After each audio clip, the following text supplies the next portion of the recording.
wabarakatuh. Kami dari kelompok 4 ingin menjelaskan tentang kerajaan Islam di Sulawesi dan Maluku Utara. Nama saya Putri Miftahuljana dari kelas 10 MIA 2. Saya akan menjelaskan sejarah tentang kerajaan Gua Talu. Pada tahun 1605, agama Islam masuk ke wilayah Gua Talu atas jasa seorang ulama bernama Daturi Bandang. Raja pertama kerajaan Gua Talu adalah Karaeng Kunigalu yang bergelar Sultan Alauddin. Pusat kerajaan Gua Talu terletak di Sambaupu, Makassar, Sulawesi Selatan. Kerajaan ini merupakan kerajaan maritim.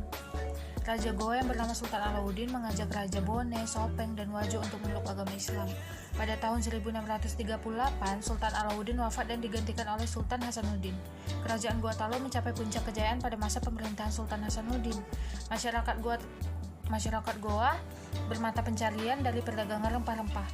Pada masa Sultan Hasanuddin, Belanda mulai memonopoli perdagangan rempah di wilayah Nusantara termasuk Goa. Praktik dagang kolonial ini mendapatkan reaksi dari Sultan Hasanuddin. Di sini saya akan menjelaskan tentang sejarah berdirinya Kerajaan Wajo. Kerajaan Wajo, juga dieja Wajo atau Wajok, merupakan sebuah kerajaan efektif bersuku Bugis yang berkembang di sisi timur semenanjung Sulawesi Selatan. Wajo didirikan pada abad ke-15 Masehi dan mencapai puncaknya pada abad ke-18. Ketika kerajaan ini menjadi hegemon selama beberapa waktu di Sulawesi Selatan, menggantikan Bone, Wajo mempertahankan kemerdekaannya hingga dipaksa bergabung dengan Hindia Belanda. Setelah ekspedisi Sulawesi Selatan pada abad ke-20, kerajaan ini terus bertahan dalam beragam bentuk hingga pertengahan abad ke-20. Ketika daerah Suapraja Wajo diubah menjadi Kabupaten Wajo yang merupakan bagian dari Republik Indonesia. Tertinggi Wajo dipilih melalui musyawarah para perwakilan dari daerah-daerah bawahannya bersama dengan 6 orang pejabat tinggi lainnya. Ia bertugas untuk mengurus pemerintahan sehari-hari di Wajo.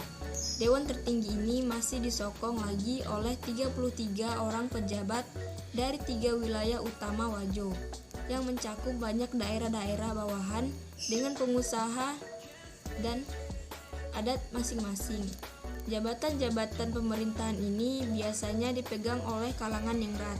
Selain mereka, terdapat pula golongan orang merdeka dan budak dengan hak-hak yang lebih sedikit. Saya Ramadi Semamata ingin menceritakan tentang bentuknya kerajaan Wajo.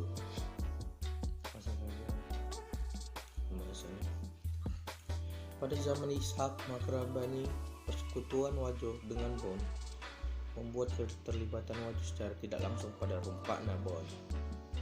Saat itu Belanda melancarkan politik pasifikasi untuk memaksa semua kerajaan di Sulawesi Selatan tunduk secara totalitas. Kekalahan Bon melawan Kompeni juga harus ditanggung oleh Wajo, sehingga Wajo harus membayar denda perang pada Kompeni dan menandatangani Korte Veklaring. Sebagai pembaruan dari Large Veklaring, Wajo di bawah Republik Indonesia Serikat atau tepatnya Negara Indonesia Timur berbentuk Swapraja pada tahun 1945 sampai 1949. Setelah konferensi meja bundar, Wajo bersama Swapraja lain akhirnya menjadi kabupaten pada tahun 1957. Antara tahun 1950 sampai 1957, pemerintah tidak berjalan secara maksimal disebabkan gejolak pemberontakan di TII. Setelah 1957, pemimpin di Wajo adalah seorang bupati. Ya, begitu saya cerita tentang bentuknya kerajaan Wajo. Terima kasih.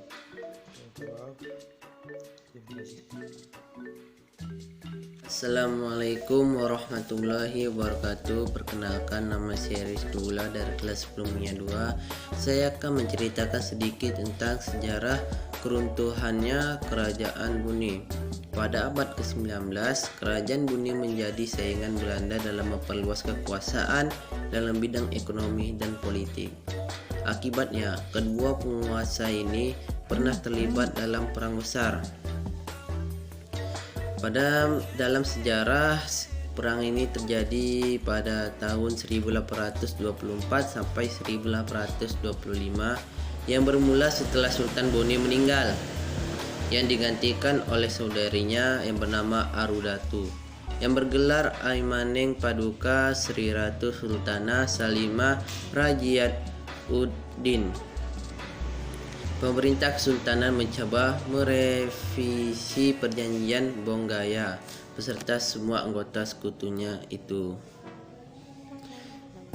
hingga serangan yang dilancarkan pemerintahan kolonial pada 1905 yang menandai berakhirnya kerajaan Bone pada masa La Pawawoi Karaeng Segiri. Sekali lagi pemerintah kolonial ingin menegakkan supremasinya terhadap seluruh wilayah Sulawesi Selatan.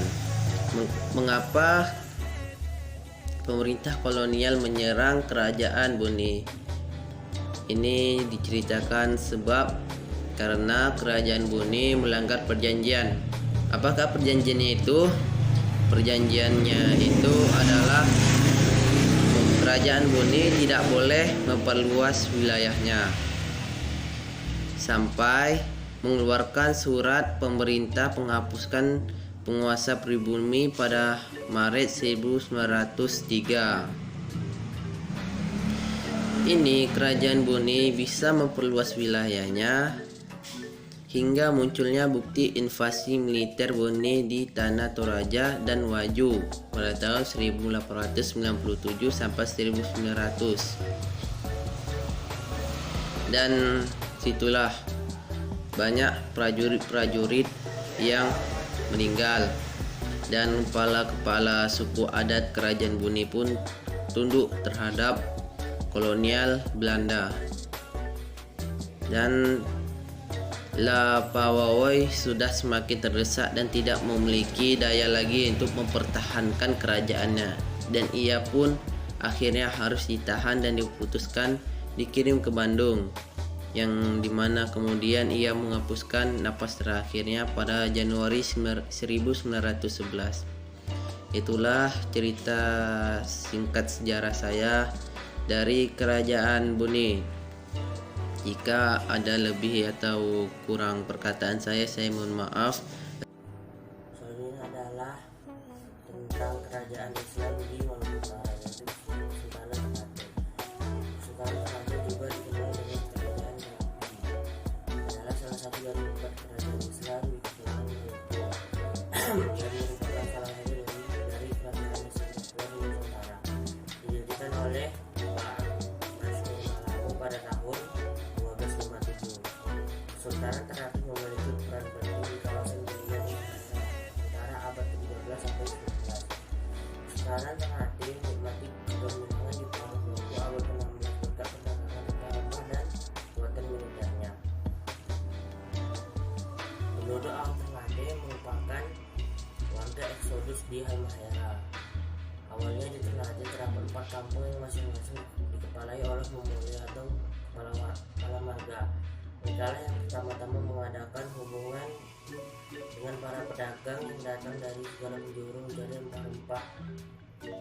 Penduduk Ternate semakin heterogen dengan bermukimnya pedagang Arab, Jawa, Melayu, dan Tionghoa. Oleh karena aktivitas perdagangan yang semakin ramai ditambah dengan ancaman yang sering datang dari para perempah, maka atas prakarsa Mongolia guna memimpin Tobona diadakan musyawarah untuk membentuk suatu organisasi yang lebih kuat dan mengangkat seorang pemimpin tunggal sebagai raja. Pada tahun 1257, Mongolei Chiko, pemimpin Sakalo terpilih dan diangkat menjadi Kalanong atau raja pertama dengan gelar Pak Masyur Malamo pada tahun 1257 sampai 1272. Kerajaan tapi berpusat di kampung Ternate yang dalam perkembangan selanjutnya semakin besar dan ramai sehingga oleh penduduk disebut dengan Gamlamo atau kampung besar. Setelah berbentuknya kerajaan, jabatan pimpinan yang dipegang oleh raja yang disebut Kolano, mulai pertengahan abad ke-15, Islam diadopsi secara total oleh kerajaan dan penerapan syariat Islam diberlakukan. Sultan Zainal Abidin meninggalkan gelar Kolano dan menggantikannya dengan gelar Sultan. Para ulama menjadi figur penting dalam kerajaan. sultan menjadi pemimpin tertinggi, ada jabatan Jobubu atau Perdana Menteri dan Falaraha atau penasihat. Falaraha atau empat rumah adalah empat klan bangsawan yang tinggal di pulau Bumi Kesultanan sebagai representasi para Mongolia pada masa lalu. Masing-masing dikepalai oleh Kimalaha, mereka yaitu Masa Sauli, Temagola, Tomaito, dan Tamadi. Pejabat tinggi kesultanan umumnya berasal dari klan-klan ini. Bila seorang sultan tidak memiliki pewaris, maka pewarisnya dipilih oleh oleh salah satu dari klan. Selanjutnya ada jabatan-jabatan lain seperti Bupatonya Gimoise Kustange, Dewan ke-18, Saguaraha, Kapita Lau, Salakan, Sangaji, dan lain-lain. Sekian dari hasil presentasi kami kelompok 4. Bila kurang mohon maaf.